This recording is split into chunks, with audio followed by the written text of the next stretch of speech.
Alone on a Saturday night? How pathetic. This is the Save Point.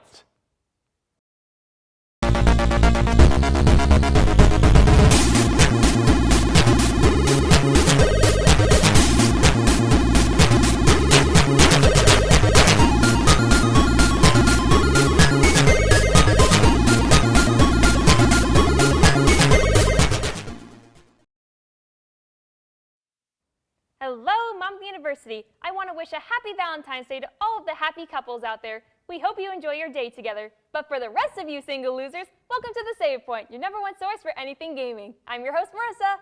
And I'm John, and in today's Valentine's Day episode, we have Valentines from Nintendo and the world of comics, as well as a new segment called Collector's Corner. We also have Ramon's Rant, a discussion on the CW and Fox shows, and we'll be telling you about anime and video games that you can enjoy with your special someone. But first, here's Dave with your comics in the news. Feel the love. Followed by Chris and I with your couples, anime, and video games. So grab your box of chocolates and cuddle up with your favorite anime body pillow. Now everyone's heard the news that Spider-Man will be joining the Marvel Cinematic Universe. I could not be more excited for this. The new deal calls for the new Spider-Man, as the press release describes him, to first appear in an upcoming Marvel Cinematic Universe film. Though which film that will be is not named, it's going to be Captain America: Civil War. Yes, it's just a rumor right now, but I'm giving you a 100% guarantee right now we will see Spider-Man in some shape or form in Captain America: Civil War. Guaranteed right now. I'm saying it. Promise. Spider-Man will then star in his own new film released by Sony, opening July 28, 2017, which will be produced by Sony's Amy Pascal and Marvel's Kevin Feige. The press release notes that Feige and Pascal will, quote, collaborate on a new creative direction for the web-slinger. Sony Pictures will then continue to finance, distribute, own, and have final creative control over the Spider-Man films. Though Feige's involvement as a producer seems to indicate that Marvel is heavily involved in the series now. Fans will also be happy to hear that Marvel and Sony are, quote, also exploring opportunities to integrate characters from the MCU into future Spider-Man films, which would indicate that when Spider-Man gets his own solo films again, he'll still likely be able to interact with MCU characters. He'll be seen in the Disney Marvel distributed films. During the Sony Hacks late last year, leaked emails revealed conversations between Marvel and Sony about this possibility, and that ultimately didn't come to fruition. At the time, it was said the plan was for Spider-Man to be introduced into the MCU in Captain America: Civil War. That film will now begin production soon, so while it remains to be seen if Spider-Man will be included there or if his debut is saved for a different MCU film, I am again giving you my personal guarantee we will see Spidey in Civil War. I promise. For those wondering if there's any possibility of a different person, say Miles Morales, behind the Spider-Man mask, Sony's Doug Belgrad, his statement puts that to an end.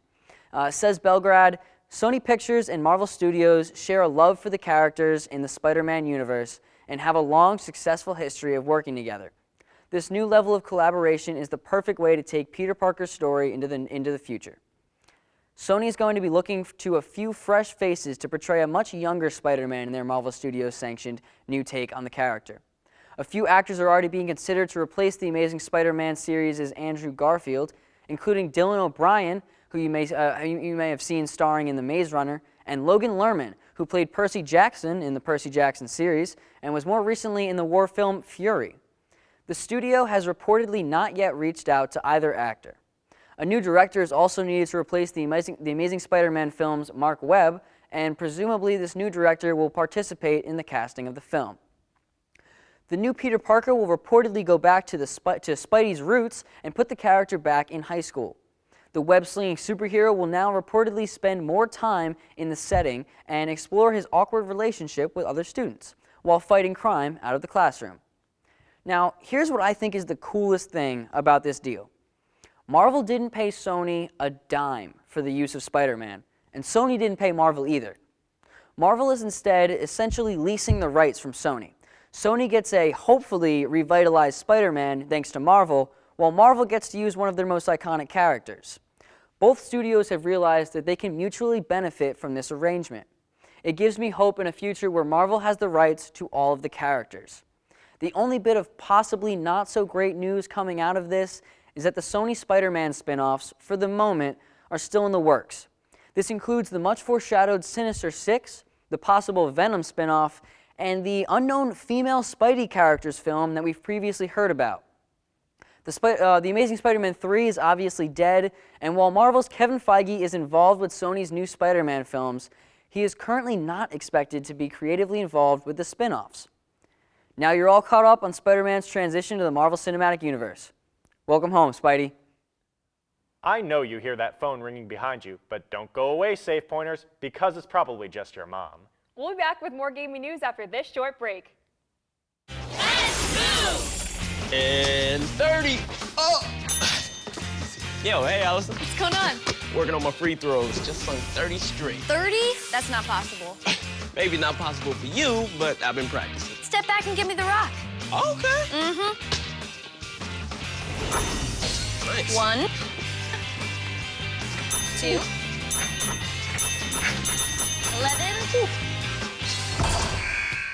11. You know what's harder when people are watching?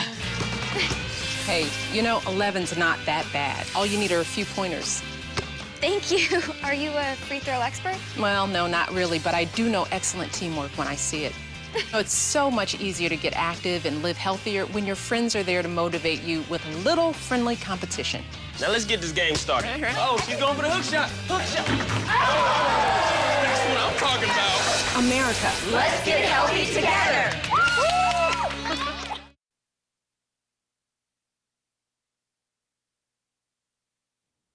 Hey guys, Marissa and John here. Welcome to your Nintendo News.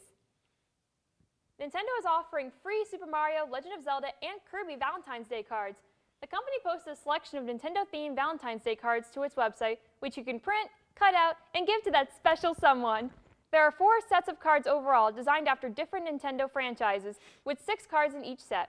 There's a Super Mario set, a Kirby set, a Legend of Zelda Wind Waker set, and a Yoshi set. There's no better way to say, "Be my Valentine," than through your significant other's favorite Nintendo character.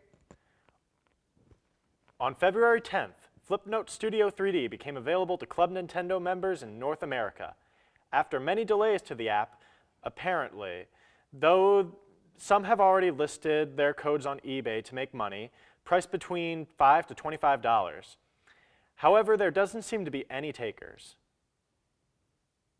On February 18th, Game Boy Advance titles Sonic Advance and Mega Man and Bass will be simultaneously released to the Japanese Wii U eShop, priced at 702 yen each. Now they just need to be released to the North American Wii U eShop. After launching on the SNES and being ported to every other console known to man, Street Fighter II has finally been ported to the Nintendo Virtual Boy. 2 homebrew developers, Mr. Anon and MK, created Hyper Fighting, and in addition to putting the game on a real cartridge, they also made a manual and box to go along with it. The game will never be sold, otherwise Capcom will sue, but the copies that have been distributed will likely become collector's items. Super Smash Bros. 3DS Update 1.0.5 is now live. The game now includes Amiibo support, and the update also allows players to post in-game photos to Miiverse and share and download replay and Mii Fighter data with other users globally. However, any content posted to the official server will be deleted after 30 days. To activate the Smash Bros. Update, users can head over to the eShop or download it while starting the game from the home menu. As usual, this update is required for players who wish to continue using the game's online multiplayer features, and also means users can no longer play local multiplayer with those without the update installed. Additionally, any replay data that was saved prior to the update will no longer be playable. The Nintendo Quest Kickstarter ended on February 8th with a grand total of $40,286. The goal was $1,000 and the project was mostly complete already, so the Kickstarter was seen as an opportunity to pre-order the film and add finishing touches. The film follows Jay Bartlett as he takes on a challenge to collect the entire NES library in 30 days without online purchases. The campaign achieved its goal of $25,000 to produce an NES game based on the movie, as well as a $35,000 goal to add a game manual and overworld map. Backers who donated $50 or more will be receiving this unique item, which is currently expected for late 2016. The movie itself is expected to be released in June or July, just in time for screenings that are scheduled across the United States and Canada. That's all for your Nintendo news. Tune in next time for more exciting updates. We're going to take another short break, but don't go away. We'll be right back after these messages.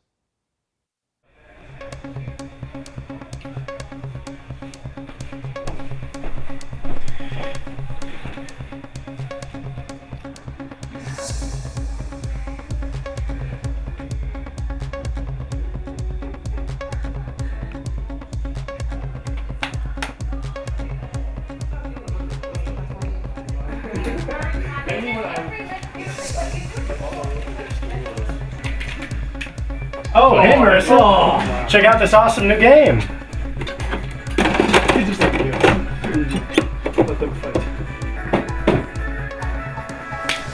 Oh.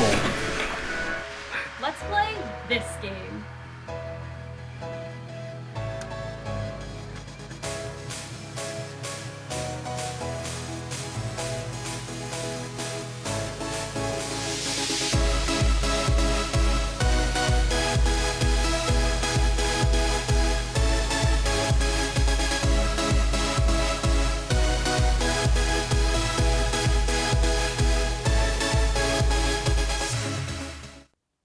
Welcome back, Safe Pointers. You can stop crying into your anime body pillows now. Next up, Chris and Dave will be discussing your favorite superhero shows. Followed by Chris with your Collector's Corner. Ew, that guy over there is humping his pillow.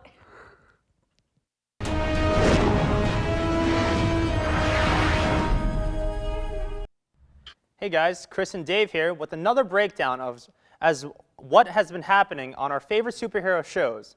So let's start off with Arrow. With Arrow, yeah. I really liked this week's episode of Arrow because it set up the future of the series. Yeah. All the stuff we've been waiting to happen. Thea finding out that Oliver is Arrow, and seeing her reaction too. Seeing her reaction, I was very surprised by her reaction. I think we all were, Oliver included. I mean, because she's hated being lied to the whole series. And this is probably one of the biggest lies. Including being lied to protect her. Yeah.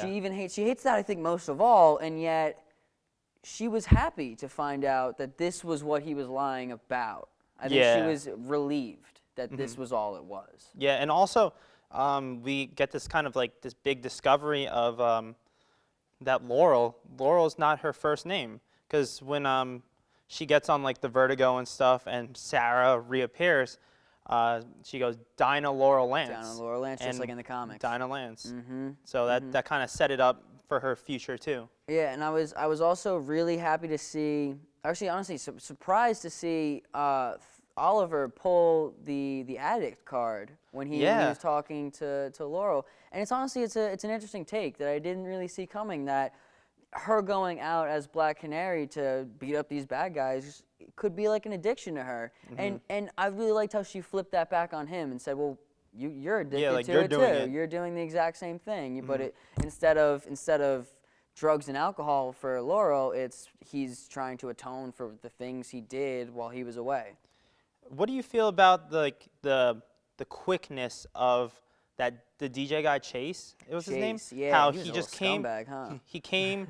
He basically banged Thea and then killed himself. Yeah. He just offed himself at the end. He was just like, "Oh, you're gonna I'll go somewhere where you can't follow me." How do you feel about that? Like how fast he came here and then just I think was out of the picture? he was a surprisingly important part of the show, honestly, specifically for Thea, because she thought she could take care of herself. She literally said, I can take care of myself. Yeah. And she was proven very, very, very, very wrong. And I think she needed that. I'm really excited for next week's episode now that Oliver, Thea, and Malcolm Merlin all go back to the island. And then what you were saying towards the beginning of this semester, where Deathstroke, he's going to come back. He's on the island, and if you've seen the previews for next week's episode, you already know he gets out of his little jail cell. And he was fighting Thea. Yeah.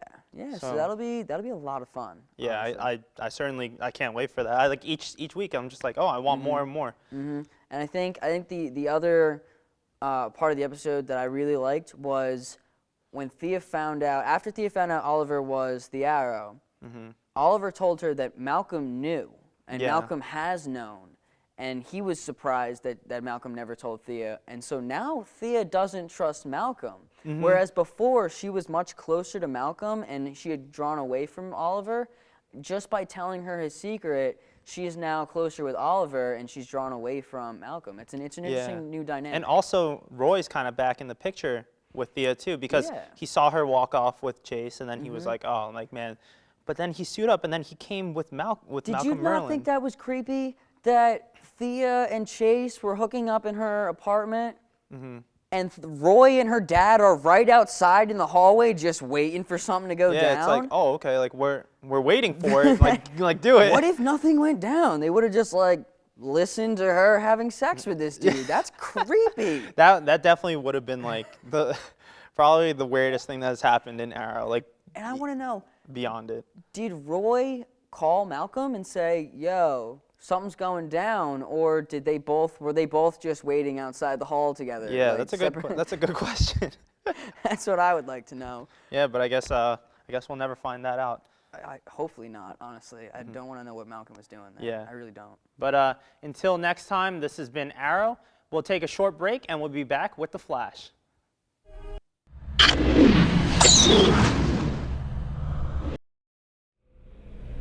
Swag. Swag.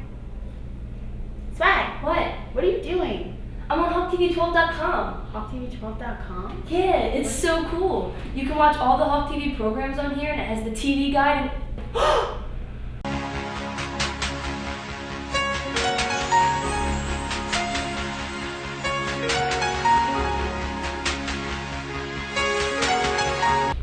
Phew, that was close.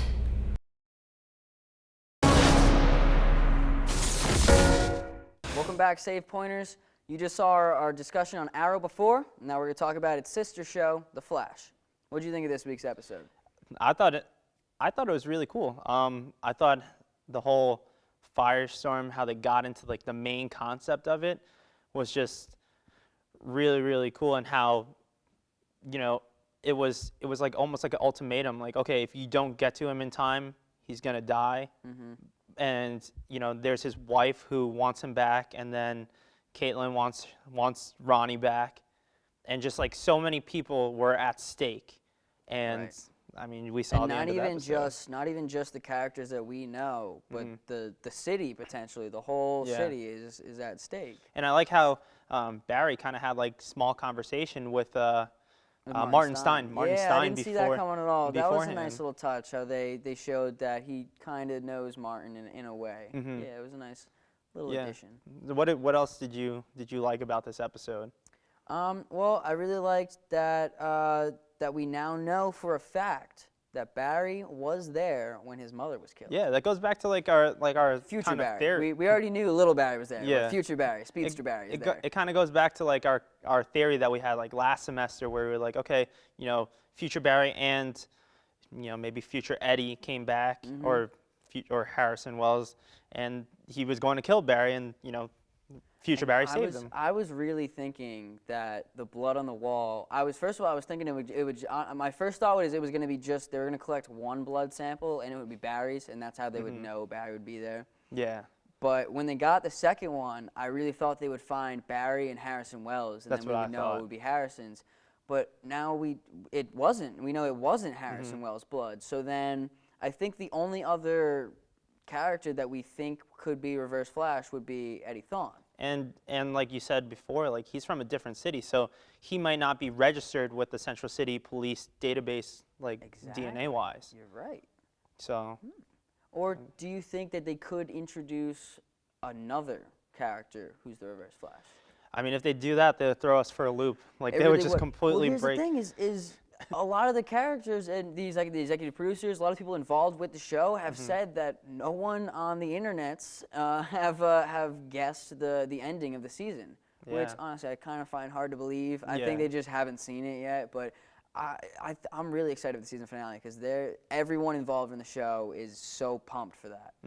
And what do you think about like the relationship between Barry, and then what's her name? Park. Linda? Yeah, Linda Park. Yes, Linda Park in the comics was a girlfriend to Wally West. Yeah. So I'm intrigued that they included him so early. I didn't pick that up.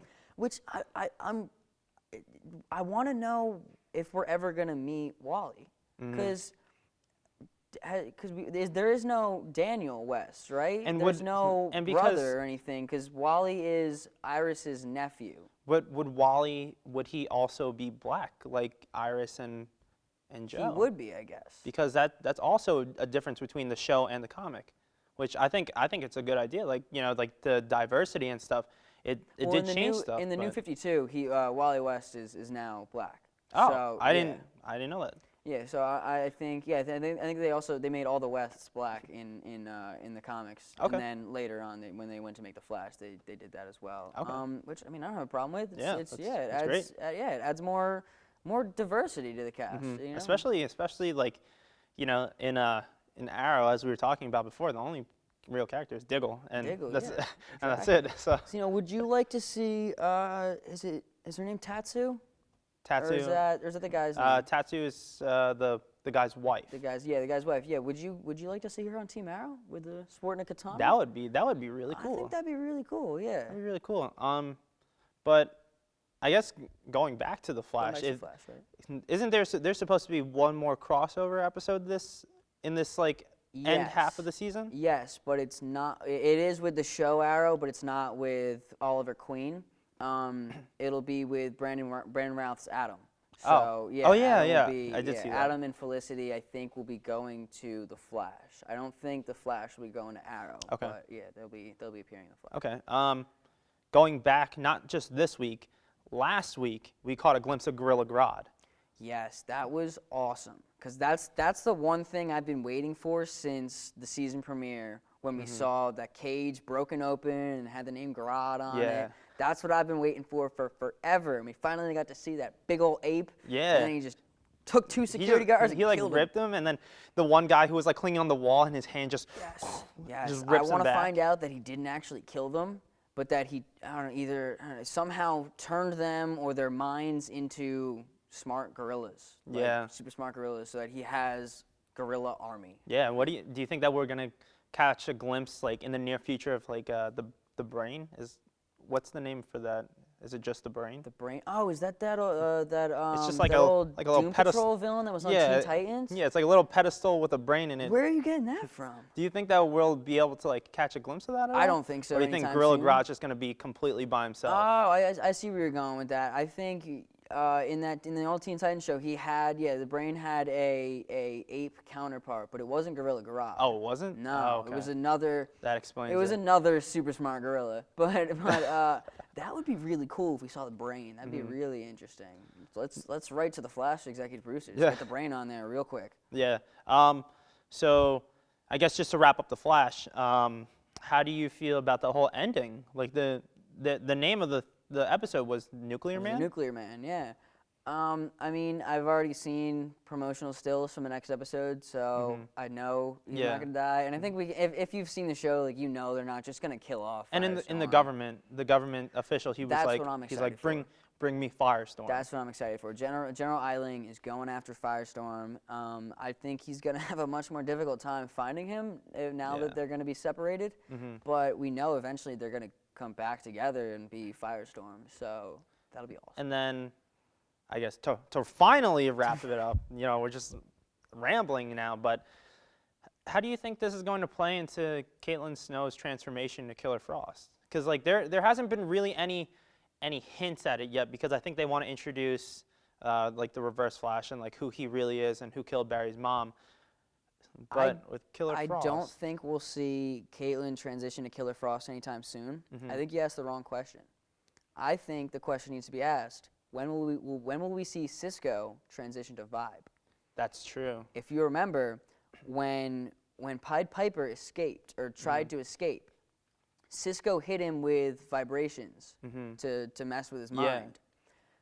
That combined with him letting Pied Piper go, combined with the weapons that Captain Cold and Heatwave stole that he created, if something else happens down the road and he keeps blaming himself for these things, he may invent some kind of vibration device to fix the things that he's done. That's true. That's true. That's what I think we're going to see before we see Caitlin as Killer Frost. We need to think of wrap that this until- up finally. Yeah. Okay. Well, that's all we have for The Flash. Now we're going to take another quick break, and then we'll be back with a very short discussion on the last 2 episodes of Gotham.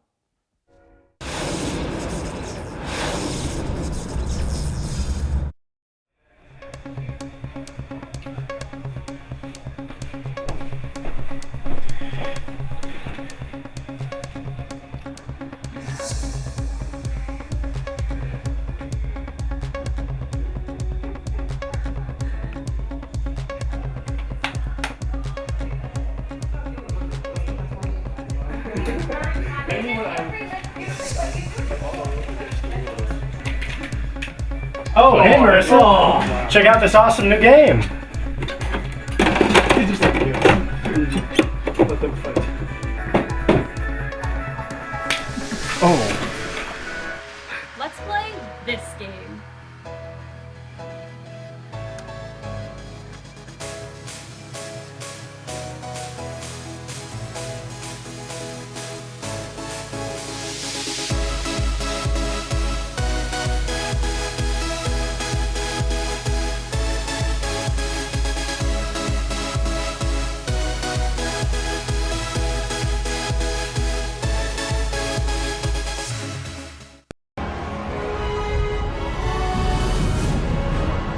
Welcome back from break, guys. As you saw before, we were talking about The Flash, and before that, Arrow. We have one more superhero show to discuss, and that's Gotham.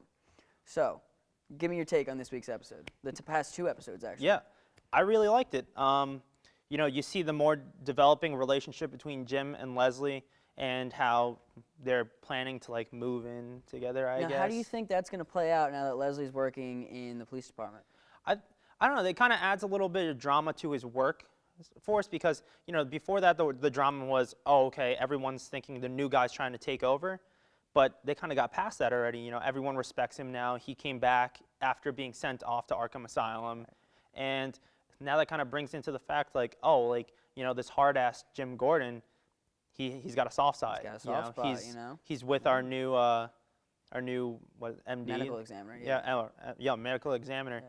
And I think that was just really cool. I think they're really, and I think they're directly mentioning that Leslie's probably going to get in some way attacked, or she's going to be put in harm's way in some way eventually, just because she's there and people know. They already know she's dating Jim. Yeah. So I don't want to see it constantly happening now that she's there. I mean, once or twice, fine, it's bound to happen. But yeah, I just don't want to see her constantly as the damsel in distress. Okay, and then also to just push Jim and Leslie aside as like a final note, at the end of the episode, they say that they have tickets to go see the circus.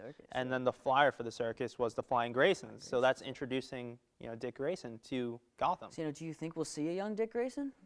Because I think with where Bruce's age is right now, it wouldn't really make be sense. Appropriate. Maybe a baby. Yeah, maybe baby, and then maybe they would say like, oh, okay, come see, like we'll be back in the next 4 years or something like that, like when he grows up. And speaking of Bruce, moving on to him, we see him kind of being pushed into like the crucible to become the Batman. And he falls down the hill, sprains his ankle, and Alfred kind of just lets him do his own thing, even though he's right there. How do you feel about that? I think this take on Alfred is very, very important for this series. I think if we had a more traditional take on Alfred, where he was kind of babying him a little bit, he kind of waiting hand and foot on him, it wouldn't make as much sense for Bruce Wayne to grow up to be who he becomes. Yeah. But with this tough Alfred, it makes sense that at this early of an age, he's already working towards becoming the Batman. Yeah. And then we also see the development of some of the villains.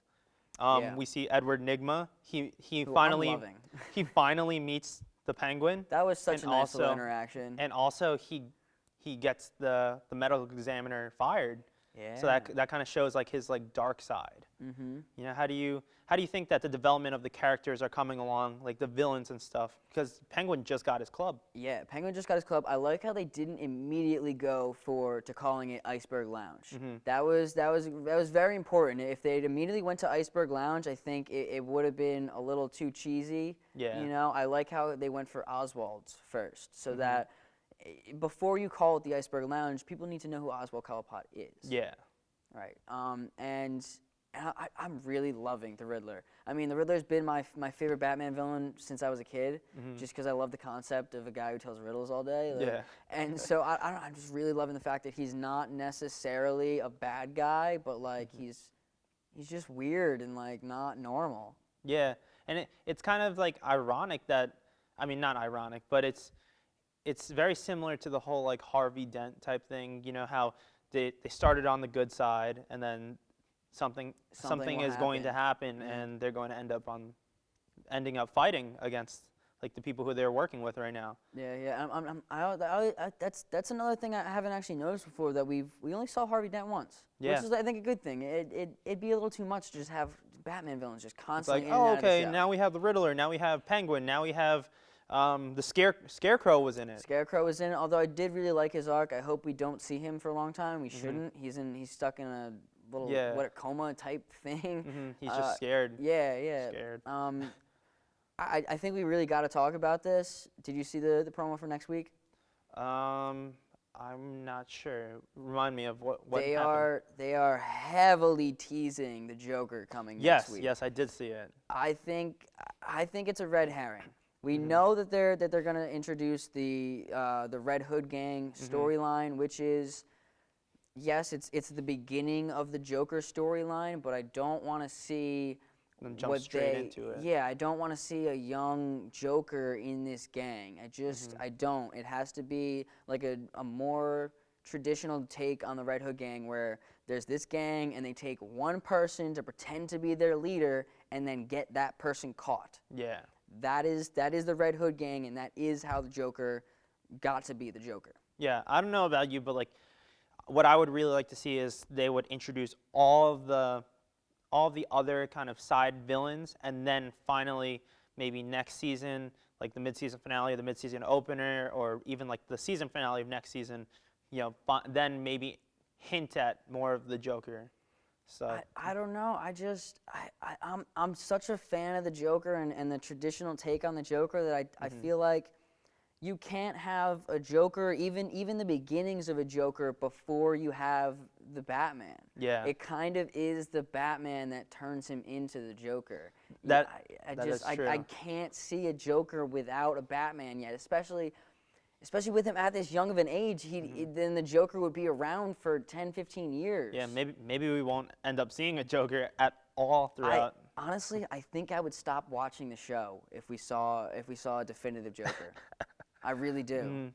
Yeah, I like how they had, you know, every episode has an Easter egg leading to the Joker. I was fine with that when I heard about that. You know, if we just see like a random potential Joker Like every now and again. the Harley Quinn, the Harley Quinn costumes. I didn't buy that, but the little laughing when they like our Arkham Asylum. See, I would like to see a Harleen Quinzel, a doctor, or maybe like a student Harleen Quinzel studying to become a doctor or something like that. That would be an interesting touch, because then it's a nod towards the Joker, but no actual Joker. Yeah, I actually thought that Leslie was, like, before we knew her name, when we first met her, I was like, oh, maybe like she'll become that. But then I was like, no, she's like way too old to actually she would become be too old by then. Okay, to final thoughts on Fish Mooney and that whole thing I that don't happened. know what to think about that. I mean, I like how they showed how powerful she is, how powerful she can be, in that within a day or two, she became the leader of this, or the person in charge of this underground place.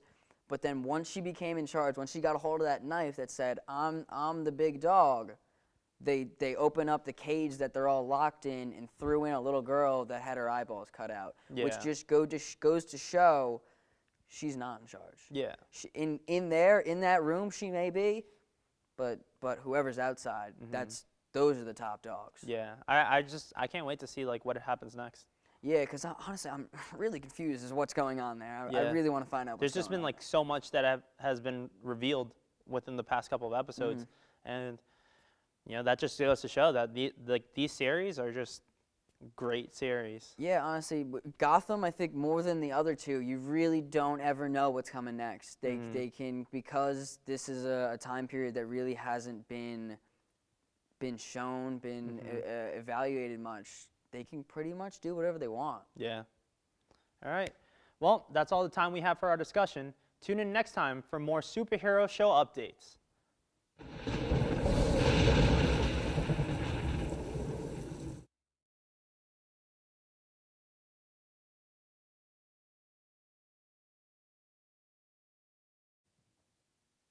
What's up, Monmouth University? Chris here with a new segment I'd like to call the Collector's Corner. Well, I'll be going over some really cool and affordable collector's items for all you collectors out there.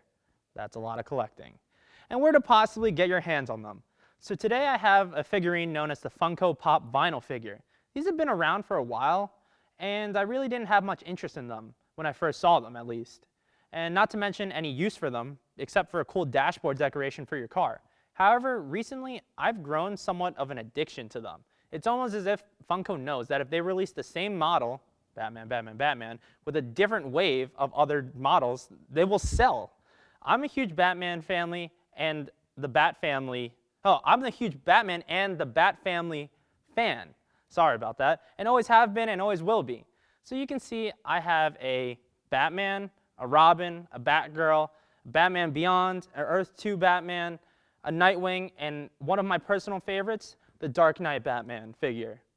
These oversized head non-posable figures each have their own type of flair to them, whether it be the stationary standing pose, as you can see here, or some other unique ones, like Harley Quinn holding her mallet.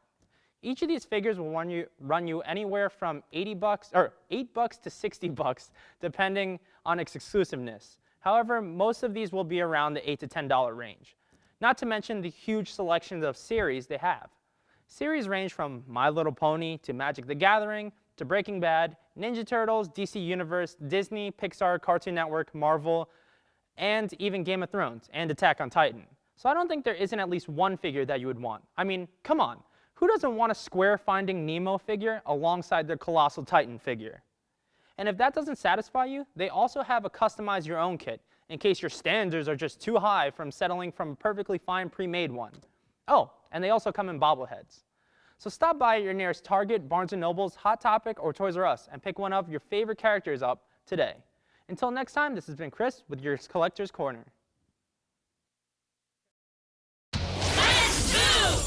Did you know that getting up and getting active for just 60 minutes a day is all it takes to help you get stronger, look better, and feel great? Or that fresh fruits and veggies aren't just healthier and crunchier, they can taste better too? Eating better and getting more active is easier than you think. Yeah! Keep watching for some fun and easy ways to discover the magic of healthy living in your life. America. Let's get healthy together!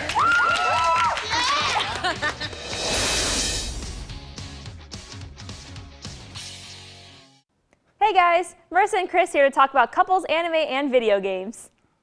Did your last 5 relationships end because you showed your ex-girlfriend's Wicked City? Did you force your date to watch Italia and then wonder why he never called you back?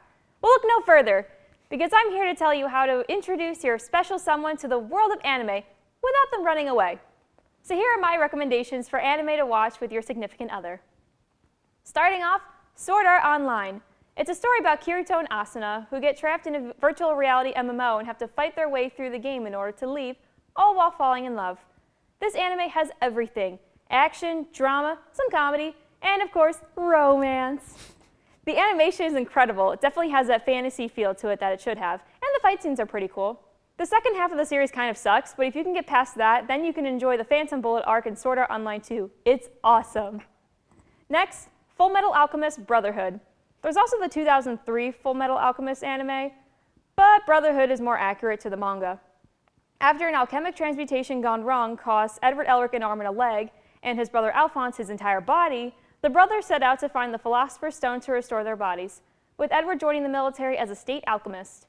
While not necessarily a love story like Sword Art Online, Fullmetal Alchemist works well as a gateway anime for your significant other who either may not be that familiar with anime or may be hesitant to watch it. Then there's Death Note. This anime is quite popular with weeaboos and other crazy fangirls, but it's really not that girly, so guys would be okay watching us. It's about Light Yagami, a straight-A student who finds a black notebook, the Death Note, that can be used to kill people by writing their names in it. Light uses the Death Note to kill off criminals and other people he judges to be evil in his pursuit of a new world that he can be a god of. This is a good crime drama that both guys and girls can watch. My next choice is Princess Mononoke. It's not an anime series, but it's a great Miyazaki movie, and we all know that Miyazaki makes great movies. It's a fantasy tale about the relationship between Emishi warrior Ashitaka and San, a girl who is raised by wolves, that develops in the middle of a struggle between forest gods and the humans who consume too many resources. What's great about Princess Mononoke is that it's a movie that promotes helping the environment, but without obnoxiously shoving the message in our faces. No Captain Planeteer. Not to mention the animation is beautiful. Finally, we have Pola Magi Madoka Magica. The title character, Madoka Kaname, is approached by a cat-like creature, basically a space ferret, named Kyubey, who offers her a contract to become a magical girl, where he will grant her one wish in exchange for her to fight witches. So she has to decide whether or not she wants to make the contract. This series takes the magical girl genre and completely turns it on its head. Don't let the cutesy girly promo posters fool you, there's some dark shit in anime. But that's why it works so well with both genders. For other recommendations, I would suggest Ouran High School Host Club. It's a very goofy slice of life that would be fun to watch if your boyfriend can get past the overwhelming amount of the color pink used in the show. If not, then my next choice would be either Gurren Lagann or Kill la Kill. Enjoy your Valentine's Day. Now here's Chris. Hey, Safe Pointers. So now that Marissa over here has given you all the latest anime for you to watch with your loved ones, I'm here to give you some fun games, some fun game recommendations for you to play with them when you're done with your fancy dinners. So let's get started off. We're gonna go kick it old school with one of my favorites, Wii Sports and its sequel. So this is the sequel, Wii Sports Resort. It's a great game and it just has the right amount of competition between you and your loved ones.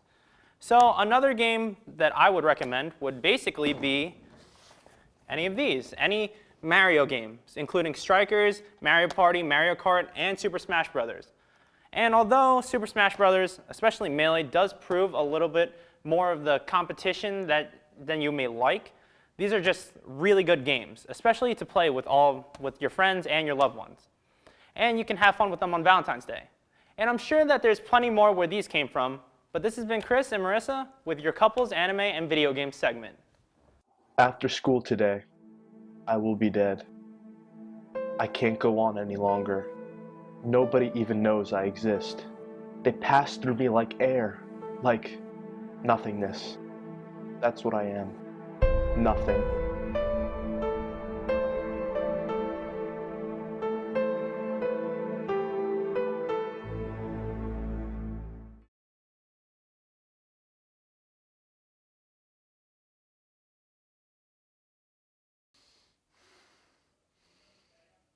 You know what's bullshit?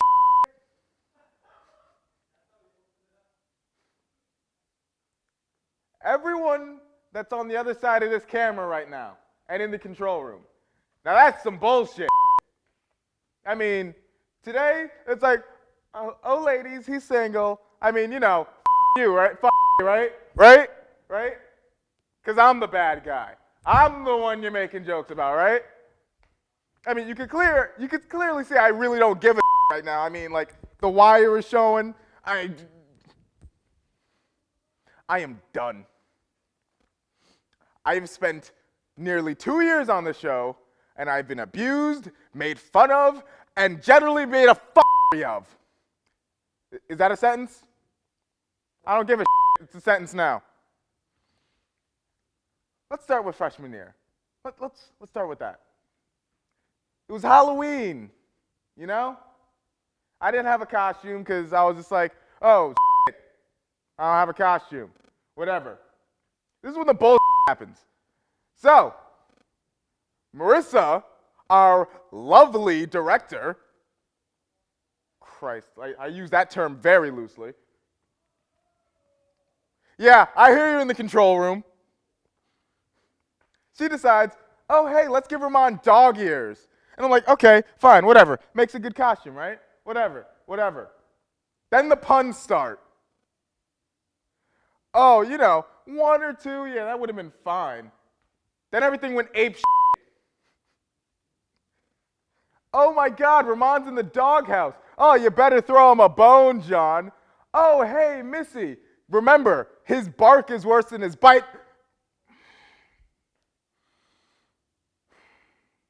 And you know, if it was just that one show, that would have been the end of it. I would have been like, oh, haha, that was funny. I was really pissed. You're kind of a bitch, but I don't care. Oh, but no. No. I was sitting at home just watching. I was watching TV. I flicked to Hawk TV. I see save points on. I look at the bottom screen. I was like, what the f***? It's like, pro tip. Ramon is actually a dog, but don't tell me. What the f***, Marissa? I literally, and you could ask anyone in the control room, I literally went up to them. I grabbed my phone. And I texted everyone on the show at the time, and I said, okay, guys, the f*** is this shit? It was John Blair who made it. It was John Blair. You know what? He graduated, so I'm blaming you guys now. You had the power to stop him. So I text him, and I'm like, yo, the f*** is this shit? And it was like, oh, you saw it. We thought it'd be funny.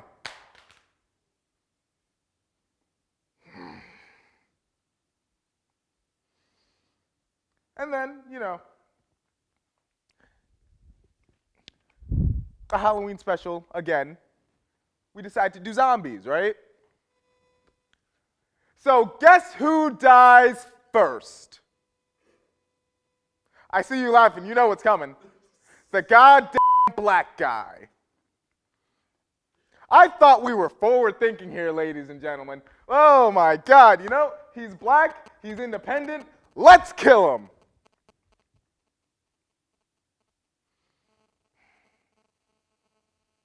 And you know what?